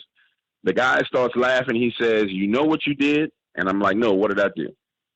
Excuse me. He says, "You butted into this entity's business and you got hit." And I was like, "Well, what do you mean I got hit?" He said, "You took a hit." He said, "You'll probably take about 2 or 3 more hits and then it'll leave you alone to send a message to you that you shouldn't have done what you did." And I said, "Is that possible?" He said, "Oh, buddy, it's possible." And he's like, he said, "Something's going to happen. Like something's going to break. You get a flat tire." He's like, "I want you to be careful for the next 2 weeks. And I want you to do these prayers every day." Right. I leave, go back to New Orleans. I get on a plane, go back to New Orleans like the next day. That same day I arrive in New Orleans, that same night, my girlfriend calls me and says, "Hey, babe, I was laying in the bed and something was touching my face and I thought it was you in the bed with me, but I forgot you were gone." And that pisses me off. So, because I'm like, okay, now you messing with somebody I love. This is what I do. So I call the demonologist back, Wes, and I say, "Hey, man, how do I go on offense against this?" And he was like, "You want to go on offense?" I said, "Yeah, how do I go on offense?" So he's like, "Well, this is what you do." And so I started doing it because it really upset me that it would manifest and bother her. So I've been on offense since then against demonic entities. And I built this hedge of prayer, and I have these rules that are in place where I don't deal with it. And I mean, I don't read the encounters that are demonic. I don't talk to anybody. If you call me and you have a demonic encounter and you try and trick me, I am belligerent about it. So yes, sir. I have encountered some things that have shown me that you have to be careful. And in the same token, it has strengthened my religious faith to a whole nother level because, one of the things that most people go through is like, is God real? Does God care about me? Does this, so it's a blessing in one sense that there's no doubt that prayer works for me. And it has worked. And I know for a fact that it's worked and I continue to do it. So yeah, bro, I know it's long winded, but yeah, that's just so personal to me, Wes, that, I could talk to you about that for days. I've had multiple things that have happened to me based on conversations with people. And that's the difference in what I do when I create the horror stories versus somebody who kind of makes up a story. There's no consequence for making up a story. They can sit there and they can type it out and they can write it and then they can do whatever they want to do. There is no price to pay for it. But when you actually go to talk to someone to gather their story, you have to open yourself up to that person. You have to become one with that person in a sense. Therefore, you open yourself up to whatever that thing is at the same time. So, yeah, that's very informative. There's a gentleman I've been talking to, and he actually has an encounter, demonic encounter, with 2 entities that really tormented this guy. And the more and more him and I talk, the more and more, unless this guy's a Bible scholar, some of the conversations you overheard, some of the, and there were some bad conversations about these things wanting to kill him, but there was other conversations too. And unless this guy's a Bible scholar, he would have no clue what he's talking about. And it was just fascinating to listen to this guy's encounter and listen to, what this guy went through. There is an account of a lady who contacted me, and God, I'd love to have her on the show. And she has an alien encounter. And I mean, a terrible alien abduction encounter. I mean, it really is a terrible story. But this woman has physical evidence of this thing. And she sent me pictures. And when someone sends you a picture, it's not a very flattering picture of what they send you. So, they're not necessarily looking for attention, or they're not necessarily looking to, hey, can you post this on your blog? Because it's very unflattering pictures. But this woman looks like she has a microchip underneath, right behind her ear, right underneath the skin. And her daughter has one, and her husband has one. I mean, some of the most odd things I've ever heard. And then the pictures she sent me, I was just like, oh my God, I don't even know what to do in this situation. And I really think alien encounters and demonic encounters are talking about one and the same. And kind of a strange thing happened when we were on the phone. We're talking and she's telling me what's happening to her. And as we're talking, the phone starts kind of not necessarily breaking up like a cell phone. I mean, it was breaking up in a different way, almost like her voice was changing. And then all of a sudden she'd come back. And she'd say, they don't like you, Wes. And I was like, well, who doesn't like me? And it was really eerie to talk on the phone when it was breaking up kind of in this weird way. But I said, usually people at least got to give me 5 minutes before they say they don't like me. You know what I mean? I was being joking about it, but at the time I was just like, Jesus Christ, man. Like, I don't know what's going on here. You're way bolder than I am. Click, they click. You used to have those old school phones or the big buttons on. Click, it's over. The conversation's over, bro. I've had that experience with people. I had two peculiar things. I just messed that word up. Two strange things. Let's pick an easier word for me to pronounce at this moment in time. Two strange types of things happening on the phone with people. I've had that where I've talked to people before, I started cutting off the demonic stuff. I would have it where there would be these weird kind of distortion on the phone. And not distortion of their voice, but distortion of the signal where it was kind of like a screeching type thing going on. Yep, exactly. And then, exactly that. And then there have been people who have called me, and I've learned what this is because I've talked to someone who explained it to me. And it happens with dogman stories. There have been people who've had encounters with dogmen, especially when I started getting stuff out of like Argentina and Venezuela, and I was talking to people where in the conversation, the phone would go beep, beep, and it would continue to do that every 6 minutes, almost as if someone was saying, hey, you need to stop talking. And it would do it over and over and over. Like it was time. It got to the point to where I had got my other cell phone and I was talking. I was like, this is so weird. And I set a timer and 6 minutes on the dot, some kind of distortion. And it would do it twice, 6 minutes, boom. Then I would call anybody else and it wouldn't happen. And then, at first my thought was, well, maybe it's because you're calling people that are out of the country. Maybe it's the signal. Maybe it's this. So I ended up talking to another guy about a Bigfoot encounter out of Venezuela. No problem. Get back on the phone about the dogman encounter, same thing, over and over and over again. Then talking to people in the U.S. about dogman encounters, the same thing over and over and over again. To the point to where I was like, okay, somebody's telling me that I need to get off the phone. And that's just what it boils down to. Somebody's telling me you need to get off the phone and stop talking to these people. Months and months and months and months and months later, I end up talking to a guy that has access to all kind of stuff from the government. He came to me through one of the congressmen that I know, and he actually reached out to the congressman. The congressman reached out to me, and during the conversation with the congressman, he said, "Bro, I don't know what you're doing. I've known you since we were kids. I don't know what the hell you're doing, but the guy that called me to talk to you, take the conversation serious." I'm like, okay, and he's like, take it very serious. Answer his questions, and it'll be cool. And I'm like, all right. And he starts saying, hey, man, do you make up your stories? I'm like, no, I just talk to people. And he says, well, what are you in this for? I'm like, well, what do you mean? He said, what do you want out of this? And I don't want anything out of it. I'm just sharing the stories. This is what I do. He said, are you looking for evidence? I said, I don't take any evidence. He said, do you take pictures? I don't have any pictures. I don't have anything. I said, I just share the stories. I said, I have a clear line drawn in the sand because there are these things that there's consequences that I don't want to pay for entertainment. And he's like, man, you're a very smart guy. And then over time, he starts telling me more and more and sharing a little bit more tidbits. And it's kind of this cryptic conversation that he'll probably call me after this interview airs and say, man, you're not supposed to be talking about me. But he went into the buzzing on the phone. He says, well, he said, there are these times where this technology is used that's used to harass people. It's called electronic harassment. And I was like, well, what is electronic harassment?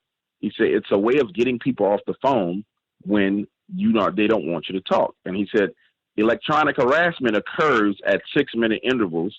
And then if you don't get off the phone, it moves to 4 minute intervals, then 2 minute intervals, then 1 minute intervals. He said, and most people get off the phone after the 6 minute intervals. He's like, so you just need to be aware of what that is. I'm like, okay, bro, thank you. So, it's one of those things to where, when we get into this stuff, and Wes, I know you know these things, Wes. I don't know if you're comfortable when we're talking about them, but no, yeah, I know. I know you know this, but it's one of those things where people don't really understand, some of the stuff that goes on behind the scenes. Yeah, well, we don't talk about that kind of stuff anymore on this show, DW. No, it is. It's frustrating. I know exactly what you mean. I'd like to go into more details about it. I can't disagree with anything you just said. It is very frustrating. It's very, very frustrating. You know, people wonder why I don't do insider shows anymore. Well, there's your answer. Yeah, and it's hard to get people to understand that, man, because you know, you have to draw a line in the sand. Excuse me, because you know what's the value on, you know, dealing with that kind of stuff. And I think this is why I really don't have problems, because I verbalize this. You know, what's the value of being a crusader for a topic or a subject that, you know, only a small segment of the population really believe in? Absolutely. And what's the value? Yeah. What's the consequences? And I being involved in politics and doing some of the stuff that I've done in politics, I've seen people get destroyed. You know, they get destroyed for $1 million contracts, and somebody else will get the contract. And you get tax audits. You get all kind of stuff that can happen. So, you know, why go through that for something that's such a small niche that, you know, everybody and their mom is not going to believe it. And if you were to come out with the evidence, you would be easily discredited. So it's one of those things to where I personally take a stand and, hey, I want to share the stories.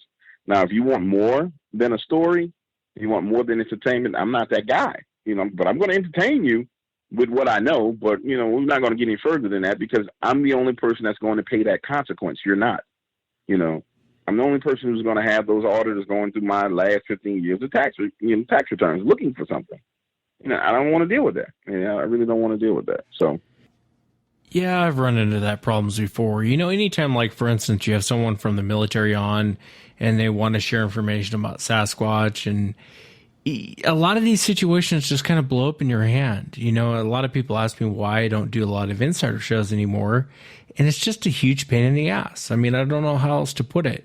It's a huge pain for me to do it because, not necessarily for my sake, but like the last insider show I had on, you know, they're threatening to kill this woman. They're threatening to actually did try and kill this woman.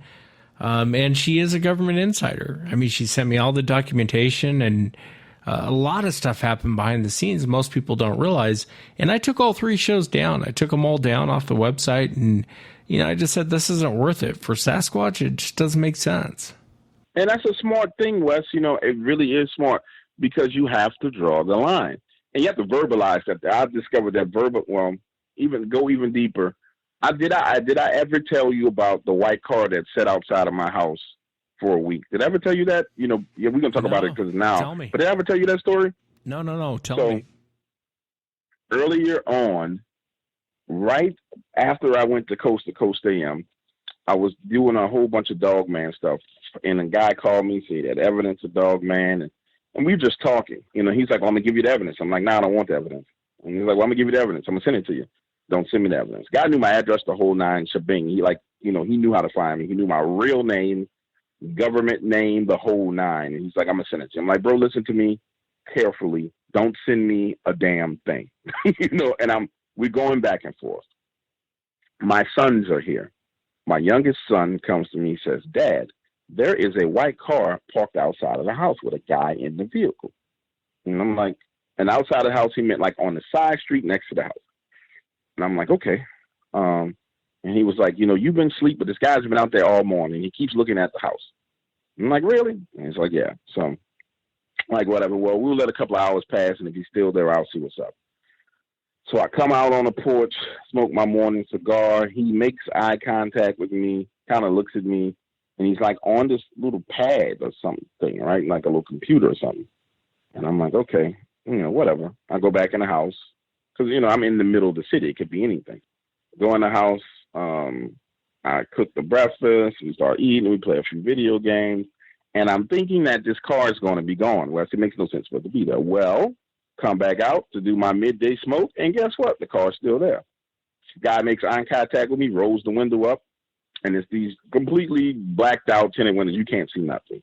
So now I'm starting to worry about the situation. But I say, hey, I don't know who he is. I'm not going to worry about it. Go back inside, come back out. The car's gone. All right, cool. Next day, my kids end up going with their grandfather. I'm home alone, and the car is back. parked in the same spot. I'm like, okay, this don't make no sense. That car stays there for 5 days off and on. Finally, we get to the point, Wes, where I'm agitated.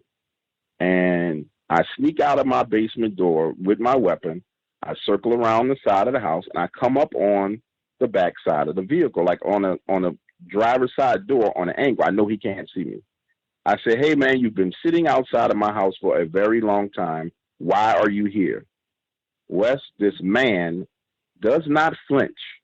The weapon's in my hand, Wes. The man does not flinch. He smiles at me. I said, oh, Lord Jesus. I said, oh, Lord Jesus. Who is this? Because in the eyes, I know these eyes because I grew up with people like with eyes like this. I'm like, oh, this guy is a hitter. And so I changed my tone. I said, yo, what are you doing here? I bring my tone down because I'm like, nah, this guy's not normal. And he calls me by my last name. He says, man, I love your show. I'm sociopath, psychopath talk. I know it because I grew up with him. I know it because I deal with him in politics. I know the tonality. Man, I love your show. He's excited.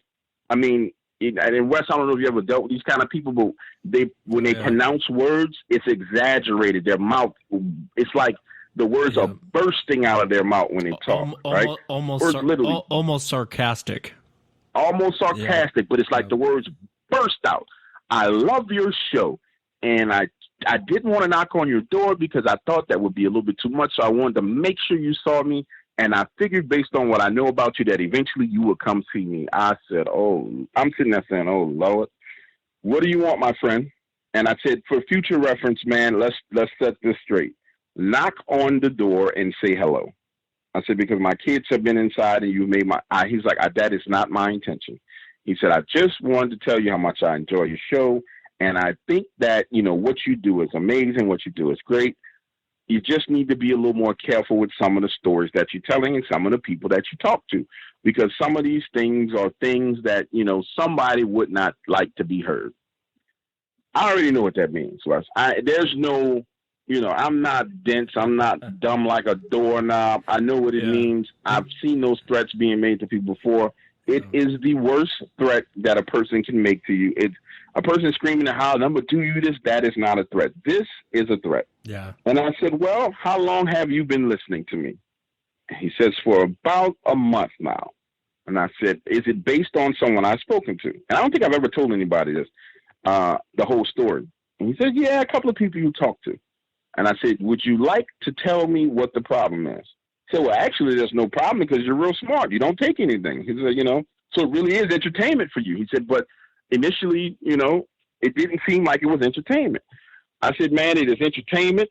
I said, it's a way to make a little bit of money to pay tuition. I said, I enjoy doing it. The next day, the car is gone. Hasn't been back. I got one phone call from that guy, and the phone call was, man, that was a great story, dude. Like, and it was, it was a normal conversation like talking about. Then he went on to tell me a story about when he was in the military in Afghanistan. He's like, could you do that story? And I'm like, wow, this dude is off the chain. So, it's one of those things, Wes, to where, we know, and right now my phone is ringing with nobody's name on it right now. But it's one of those things to where, I confronted it. I understand the overall chessboard is the best way to say it. And that's one of the things that the listeners don't understand, that, this is a huge chessboard that we play on, and we have to be extremely prudent on what we do and how we do it. And it just goes to show you that that's what we have to do. Because, there are people out there like, the story that you were referencing who are crusaders. And then there's consequences for being a crusader. I make it clear that I'm not a crusader and I'm an entertainer, and there shouldn't be any issues with that, Yeah, no, I understand. Man, if I knew the conversations go this way, I would have done a completely different show. I'll have to have you back, DW, because I could probably tell you about 7 very odd things that have happened to me over my time of doing this, including one time where a guy sent me a zip drive, and I kind of felt like Will Smith in Enemy of the State. I was just like, Jesus Christ, man, why did you send this to me? I want not, and I actually watched it, and I'm not even gonna talk about what was on the zip drive, but I was like, you've put my life in danger by sending this to me. You think I'm gonna post this on the blog? You're insane. There's no way in hell I'm posting this to the blog. And I wish I could. I don't know. I probably shouldn't go into it, but I was just like, don't send this to me. Don't. And it was kind of, I mean, if you think about Enemy of the State, think about what they had on that zip drive. And I had something very, very, very similar sent to me. And I was sitting there thinking the whole time, like, this guy's put my life in danger, man. I don't want this information. I don't want this to, he thinks I'm going to put it up on the blog. You're insane, man. You're completely insane. There's no way in hell I'm putting that up on the website. And so I've had strange things like that happen to me, and it's frustrating because there's a fine line between the true. Well, I'll put it to you like this, and I'm sure you can appreciate this comment, DW. There's more that goes on than you'll ever hear me say publicly on the air. There's a lot of things people will say to me, or I recently had a guy on who said, the forestry department had their own little special forces department, or their own little special forces group, and I didn't want to talk anymore about it. You know what I mean? I don't even want to go down that path. Like, let's just stay on topic. Let's just stay with I don't want the trouble, I guess. I'm getting to the point in my life where I just don't want the trouble. And that's a sad thing because, there's so much stuff off the record. I think people would be shocked to hear. And but you know what?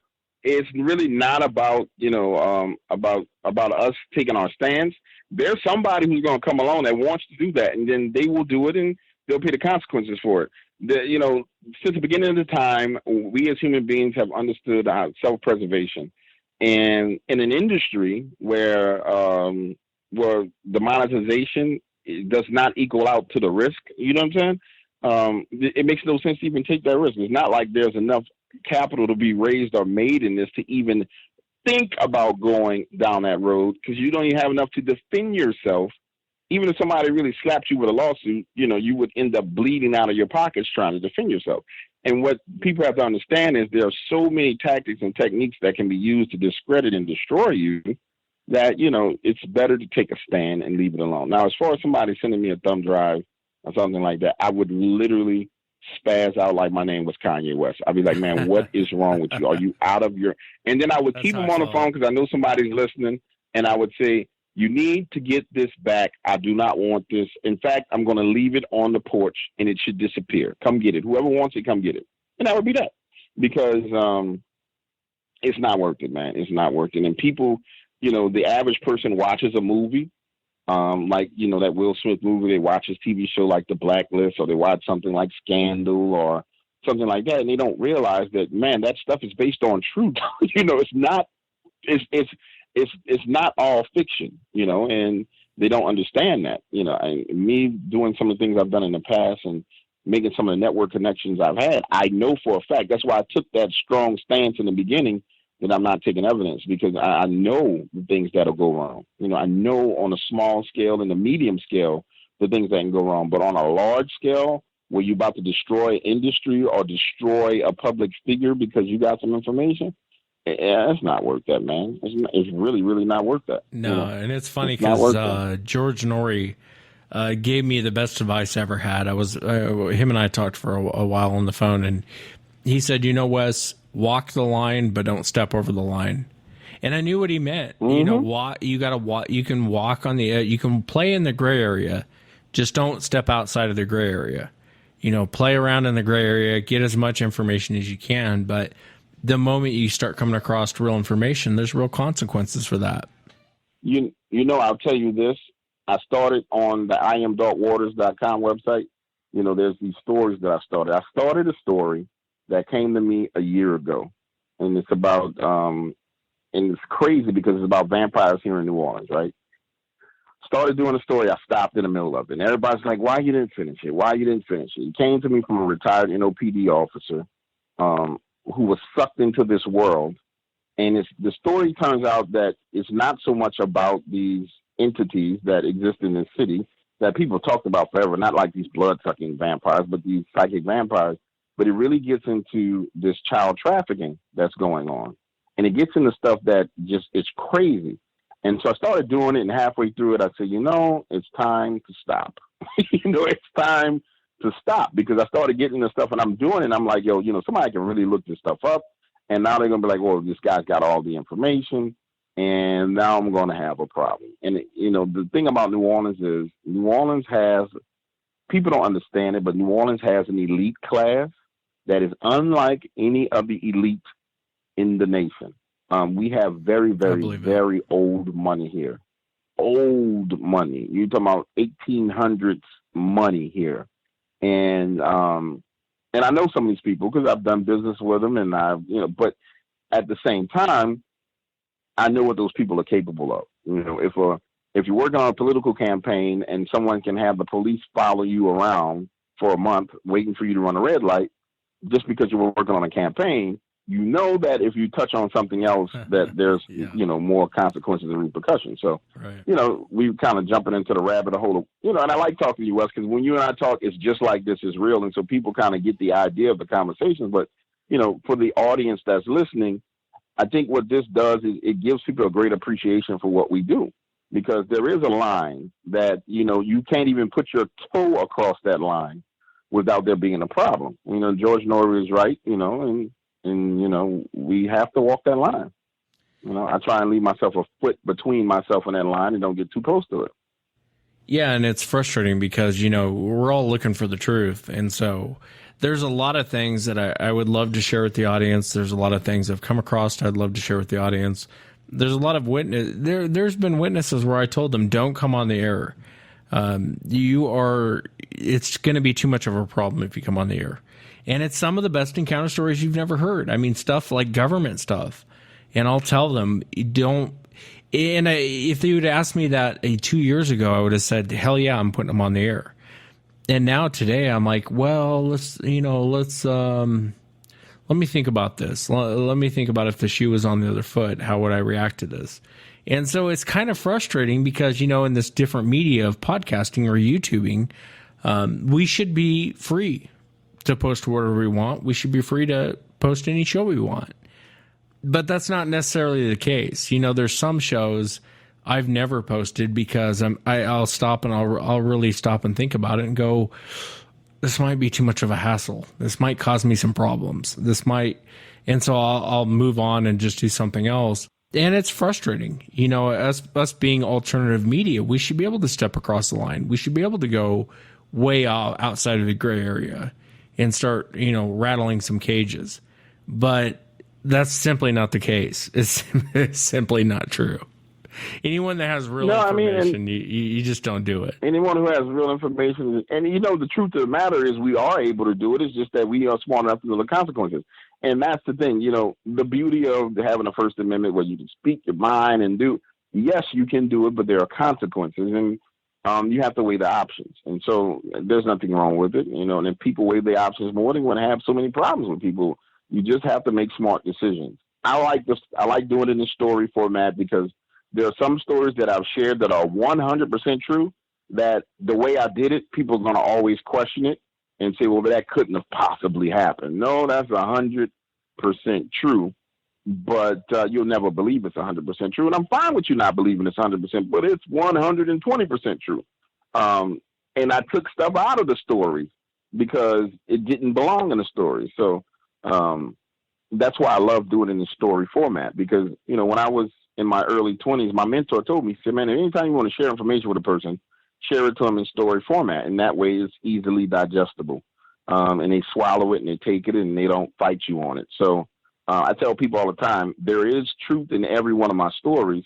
And if you listen close enough, you'll hear exactly what's going on. But I am not going to make it plain for you to a point to where it's where I'm just like, oh, this is what happened. Boom, boom, boom, boom, boom, boom, boom.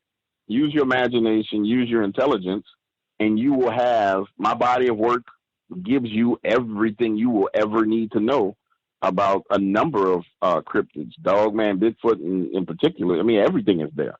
I mean, literally everything is there. It's just that the person has to get beyond the fact that it's a story. You have to extract the truth out of it. but I'm not going to type it out for you on a piece of paper and post it anywhere. That just makes no sense, you know? Yeah. Because there's no risk associated for you. There's no risk for me. There's all the risk in the world. Yeah, and DW did a great job. And for the audience out there, if they go to YouTube, type in Dark Waters, you can definitely listen to hours and hours and hours. And DW does a great job at recounting the stories.